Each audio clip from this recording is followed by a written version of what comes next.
morning, viewers. I welcome you to my daily devotion titled Fresh Bread. While Abraham was living in Ur of the Chaldees, God spoke to him and gave him promises for his future.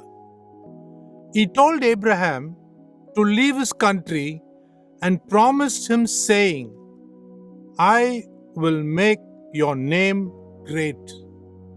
We read this in Genesis chapter 12, verse 2. A barren wife for nearly 90 years bore a son for Abraham out of God's promise, and we see that Isaac was born.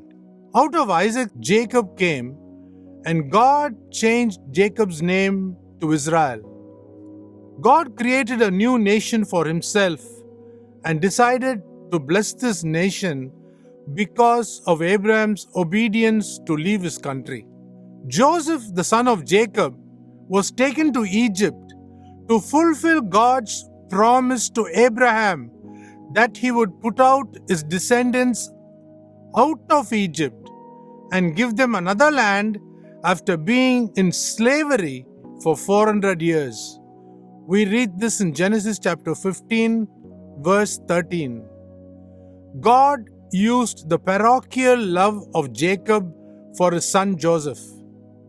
The jealousy and hatred of Joseph's brothers towards Joseph, the lust of Potiphar's wife, the injustice done by Potiphar to put Joseph in prison, and every event in Joseph's life just to fulfill the promise he had given to Abraham.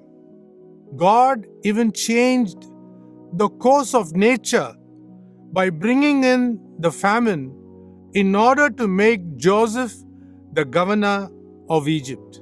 The irony was in the fact that Joseph never knew that God was behind all those unfair events just to fulfill his promise he gave to Abraham, and also fulfill the dreams he had given to him. In Psalm 105, verse 19, the psalmist records that until what he, that is God, had said came to pass, the word of the Lord tested him, that is, Joseph. I wish to sum up that God orchestrates events in our lives, that is, be it good, bad, and the sad, only to fulfill his purposes and promises given to us. The dream of Joseph's brothers bowing down to him took 22 years, but it came to pass. Having mastered the Tanakh, the Jewish scriptures, Apostle Paul, in his letter to the Romans, could pinpointedly write that all things work together for good for those who love God and called according to his purpose.